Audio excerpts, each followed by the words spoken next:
God thought is about two attributes of God, him being Father and him being King.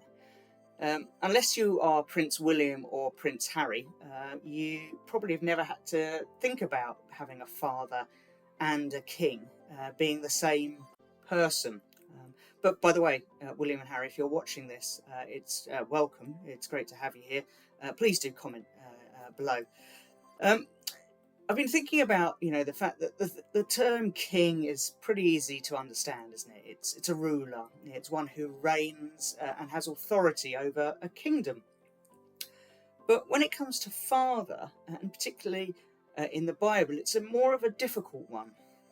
I know in the commandments we're told to honour our father and mother, but also here this word Abba is used in the Bible that could mean daddy or papa. And the word Abba is kind of Aramaic origin, and you'll hear it even now in the streets of Jerusalem as young children call out to their dads. But some scholars say that in New Testament times, Abba was not solely used by children, and would be better translated actually as father rather than daddy. Actually, it's only used by two people in the New Testament, Paul and Jesus, and they're using it in the context of father rather than daddy. Paul uses it when he refers to our identity as children of God. And Jesus uses it both times during prayer. Once at the start of his prayer in Gethsemane, where he says, the Father, the time has come. And then also as he teaches the disciples to pray, our Father who art in heaven. But I think it is important that we remember what comes next in that passage, in that prayer. And sorry, I'm going to apologise now, I'm an old school thy person here, right? It says, our Father who art in heaven, hallowed be thy name. Thy kingdom come, thy will be done.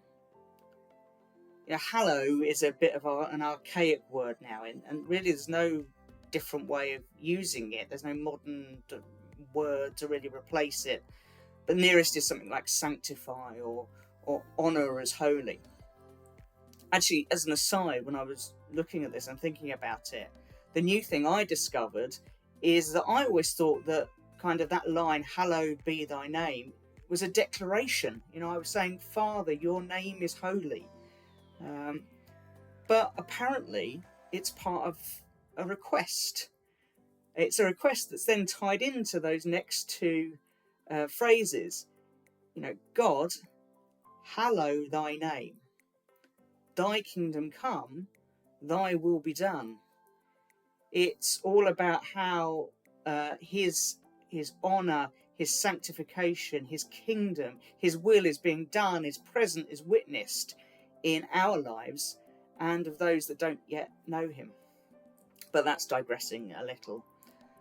But using that next line, this is where we see the King and the Father come together, don't we? Thy kingdom come, thy will be done.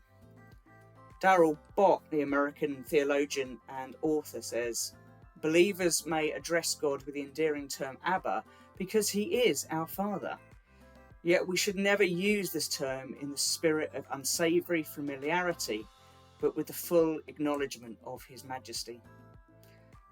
So the next time you pray the Lord's Prayer, you sing Good, Good Father, or even listen to Dancing Queen, remember that our God is Father and King. And as all of heaven declares, and one day will be joined by every creature on earth, blessing and honour and glory and power belong to the one sitting on the throne and to the Lamb forever and ever.